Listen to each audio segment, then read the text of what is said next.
Olá, sejam bem-vindos ao canal Espiritismo e História.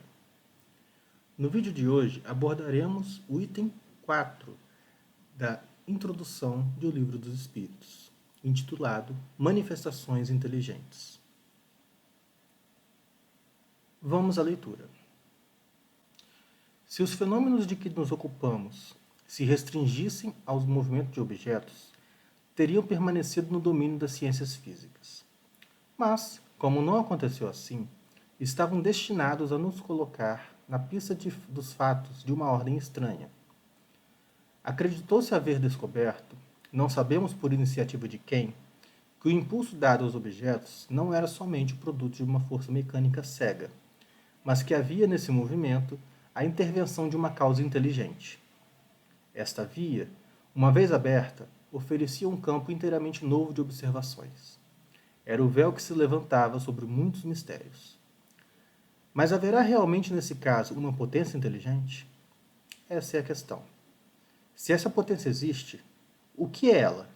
Qual a sua natureza? A sua origem? É ela superior à humanidade? Tais são as outras questões que decorrem da primeira. As primeiras manifestações inteligentes verificaram-se por meio de mesas que se moviam e davam determinados golpes, batendo um pé, e assim respondiam, segundo o que se havia convencionado, por sim ou por não à questão proposta. Até aqui, nada há de bastante convincente para os céticos, porque se poderia crer num efeito do acaso. Em seguida, obtiveram-se respostas mais desenvolvidas por meio das letras do alfabeto, dando o móvel o número de ordem de cada letra. Chegava-se a formar palavras e frases que respondiam às questões propostas. A justeza das respostas e sua correspondência com a pergunta provocaram a admiração. O ser misterioso que assim respondia, interpelado sobre a sua natureza, declarou que era um espírito ou gênio, deu seu nome e forneceu diversas informações a seu respeito. Esta é uma circunstância muito importante a notar. Ninguém havia então pensado nos espíritos como um meio de explicar o fenômeno. Foi o próprio fenômeno que revelou a palavra. Fazem-se hipóteses frequentemente nas ciências exatas para se conseguir uma base ao raciocínio, mas nesse caso não foi o que se deu. Esse meio de correspondência era demorado e incômodo. O espírito, e esta é também uma circunstância digna de nota, indicou outro. Foi um desses seres invisíveis quem aconselhou a adaptar-se um lápis a uma cesta ou a outro objeto. A cesta, posta sobre uma folha de papel, é movimentada pela mesma potência oculta que faz girar as mesas, mas em lugar de um simples movimento regular, o lápis escreve por si mesmo, formando palavras, frases, discursos inteiros de muitas páginas, tratando das mais altas questões de filosofia, de moral, de metafísica, de psicologia, etc. E isso com tanta rapidez como se escrevesse à mão. Nesse ponto, podemos buscar a seguinte reflexão. Primeiro foram movimentos bruscos. Após esses movimentos, vieram respostas binárias entre sim e não. Após esse momento, respostas mais elaboradas e auto-identificação da força comunicante. Até que, finalmente, essa força identificada como gênio ou espírito indicou outra para se comunicar.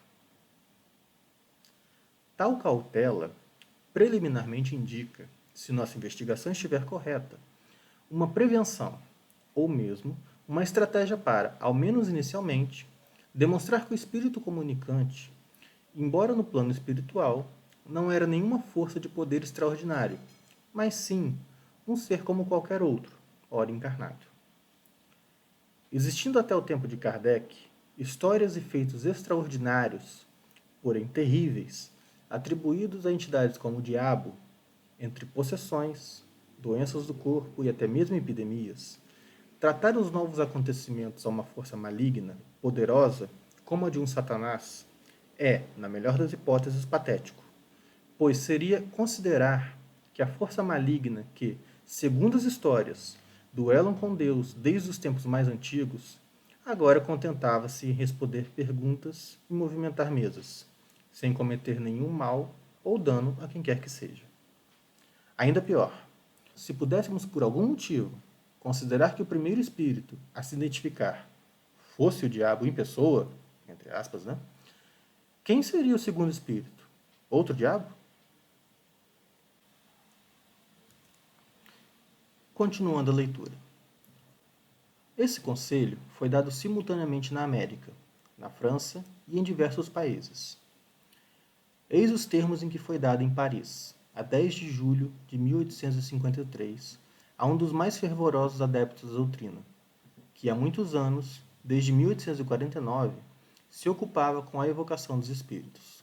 Abre aspas. Vá buscar no quarto ao lado a cestinha, prenda nela um lápis, coloque-a sobre o papel e ponha-lhe os dedos na borda. Fecha aspas. Feito isso, depois de alguns instantes, a cesta se pôs em movimento e o lápis escreveu legivelmente esta frase. Abre aspas. Isto que vos disse, proíbo-vos expressamente de o dizer a alguém. Da próxima vez que escrever, escreverei melhor.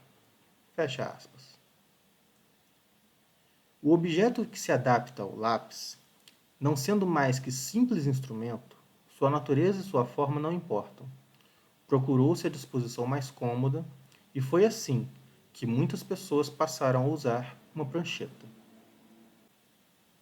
A cesta ou a prancheta não podem ser postas em movimento senão sob a influência de certas pessoas, dotadas para isso de um poder especial e que se designam pelo nome de médiuns, ou seja, intermediários entre os espíritos e os homens. As condições que produzem esse poder estão ligadas a causas ao mesmo tempo físicas e morais, ainda imperfeitamente conhecidas, porquanto se encontram médios de todas as idades, de ambos os sexos e em todos os graus de desenvolvimento intelectual. Essa faculdade, entretanto, se desenvolve pelo exercício. Finalizando a leitura desse item, da introdução do Livro dos Espíritos, e tendo já afastado as hipóteses de agentes demoníacos no comentário feito anteriormente, pois seria andar na contramão de toda a literatura existente sobre as pretensas ações ou manifestações atribuídas ao demônio, no passado, próximo ou distante, vamos nos ocupar de outros pontos. Kardec narra que, abre aspas, esse conselho foi dado simultaneamente na América, na França e em diversos países. Fecha aspas. Tal questão não pode passar despercebida aos nossos olhos.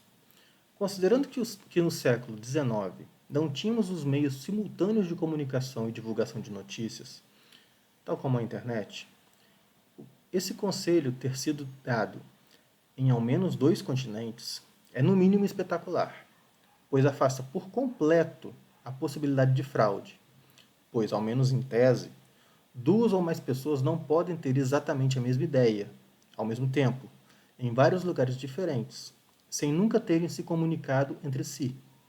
É o que nos diz a lógica. Outro ponto importante é a cautela dos espíritos comunicantes. Poderíamos perguntar por que eles não se comunicaram de forma mais simples e direta desde o início, com mensagens diretas logo no início, sem uso de pancadas, movimentos de objetos, mensagens binárias em perguntas e respostas, e fazendo uso de instrumentos teoricamente inúteis, como cestas e pranchetas presas a um lápis. A própria lógica nos responde.